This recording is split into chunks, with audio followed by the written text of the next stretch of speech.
दोस्तों अगर आप भी चेन्नई और कोलकाता के बीच आईपीएल का 22वां मुकाबला देखने के बाद खुश हो तो वीडियो को लाइक जरूर कीजिए। दोस्तों जैसा कि आप सभी तो जानते हैं कि आईपीएल का मुकाबला जब चेन्नई सुपर किंग और कोलकाता नाइट राइडर्स टीम के बीच खेला जाता है तो मैच अपने आप रोमांचक बन जाता है, क्योंकि यहाँ जब पर 22वां मुकाबला भी कुछ ऐसा ही हुआ। चेन्नई के कप्तान ऋतुराज गायकवाड़ ने टॉस जीतकर पहले गेंदबाजी करने का फैसला किया और कोलकाता की टीम जब बल्लेबाजी करने के लिए उतरी तो पहली गेंद पर पहला विकेट को लेकर कोलकाता की टीम को पहला झटका तुषार देशपांडे ने दिया। यहाँ पर फिल सॉल्ट सुनील नारायण के साथ मिलकर साझेदार को आगे बढ़ा ही नहीं पाए और पहली गेंद पर आउट होकर पवेलियन की राह पकड़ बैठे।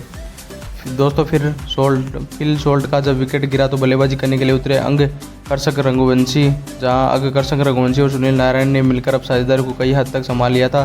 दोनों बल्लेबाजों के बीच 56 रन की पार्टनरशिप भी लग चुकी थी। यहाँ पर रघुवंशी का बल्ला बढ़िया चलता हुआ नजर आ रहा था, लेकिन दोस्तों किसी को भी इस बात का अंदाज़ा नहीं था कि रघुवंशी की अगला विकेट रघुवंशी का ही गिरने वाला है। यहाँ पर जब महेंद्र सिंह धोनी के कहने पर ऋतुराज गायकवाड़ ने रविंद्र जडेजा को भेजा तो गेंद को बाहर जाता समझ रघुवंशी गलत शॉट खेल बैठे और सीधे गेंद जाकर उनके पांव पर लग गई, जिसके चलते यहाँ रघुवंशी 18 गेंदों में 3 चौके और 1 छक्का लगाकर 24 रन बनाकर अपना ही विकेट गंवा बैठे और LBW बोल्ड आउट हुए।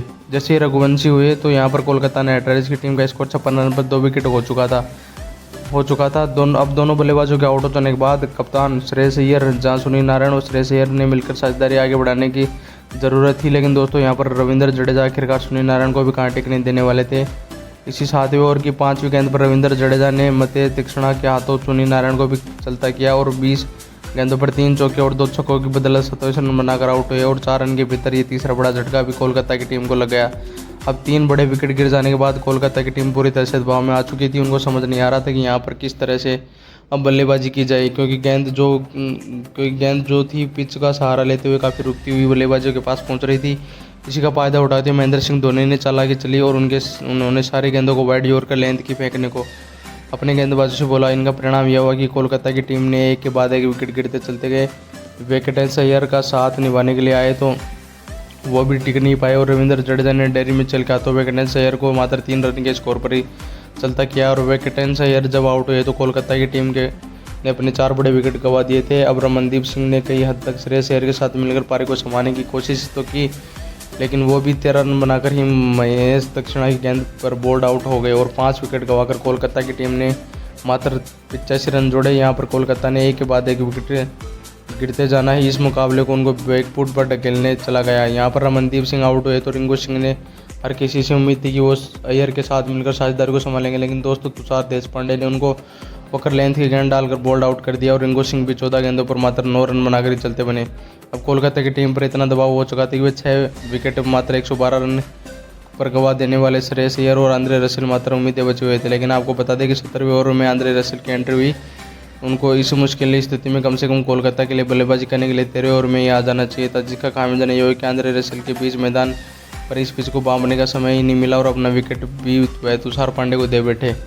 तुषार पांडे ने उनको फिर से अपना हाथ खोलने का मौका दिया और डीवी स्क्वायर लेग में खड़े डेरेन मिचेल ने बड़ी आसानी से आंद्रे रसेल का कैच पकड़कर 10 रन पर चलता किया और कोलकाता की टीम ने यह 7वां विकेट गंवा देने के बाद श्रेयस अय्यर का विकेट भी खो दिया, क्योंकि वह 34 रन बनाकर खेल रहे थे और उम्मीद तो यही थी कि वह स्कोर को 150 के पार लेकर जाएंगे, लेकिन मुजीबुर रहमान ने श्रेयस अय्यर को आउट कर दिया। तब स्कोर मात्र 135 रन पर था। अनुकूल रोय मिचेल स्टोर से उम्मीद तो थी, लेकिन यहाँ पर 20 ओवर खत्म होते तक कोलकाता की टीम 9 विकेट गंवाकर 137 रन जोड़ पाने में कामयाबी खामियाजा यह हुआ कि 138 रन का बिल्कुल छोटा सा लक्ष्य चेन्नई सुपर किंग के आगे था। अब चेन्नई इस लक्ष्य को बनाना कितना मामूली खेल है यह तो हम मैच के दौरान ही पता चले, क्योंकि दोस्तों यहाँ पर अगर चेन्नई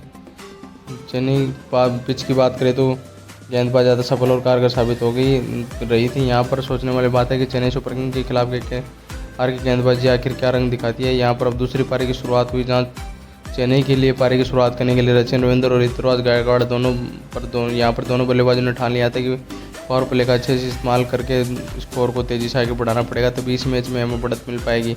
शुरुआत के तो 3 ओवर थे, दोनों बल्लेबाजों ने मुश्किल गेंदबाजी के आगे पीछे 25 रन जोड़कर इस मैच में अपनी पकड़ बना रखी थी, लेकिन दोस्तों किसी को क्या ही पता था कि वैभव अरोड़ा आएंगे पहला ही ओवर लेकर और वरुण चक्रवर्ती का तो सचिन रविंद्र को कैच थमा बैठेंगे। यहाँ पर सचिन रविंद्र 8 गेंदों में 3 चौके की बदौलत 15 रन बनाकर आउट हुए। पहला विकेट झटका चेन्नई सुपर किंग की टीम को 27 रन की कुल स्कोर पर लगा था और यह विकेट गिर जाने के बाद आए डेरेन मिचेल। जब ऋतुराज गायकवाड़ और डेरेन मिचेल के बीच साझेदारी आगे बढ़नी शुरू हुई, इस बीच पावर प्ले भी समाप्त हो चुका था दोस्तों बल्लेबाजों ने जितने रन बनाए थे पावर प्ले में बना लिया। इसलिए मैच तब शुरू हुआ। गेंदबाजों का एक से एक बढ़कर प्रदर्शन देखने के लिए मिल रहा था। एक तरफ सुनील नारायण अपना दबाव बना रहे थे, दूसरी तरफ मोनू चक्रवर्ती भी किसी को कहाँ सुनने वाले थे।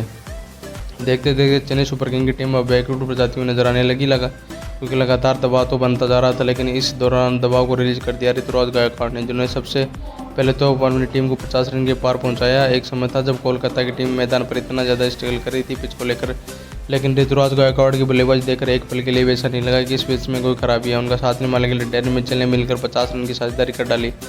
दोनों बल्लेबाज जैसे तैसे अपनी टीम को और भी ज़्यादा नज़दीक लेकर पहुंच गई जीत को।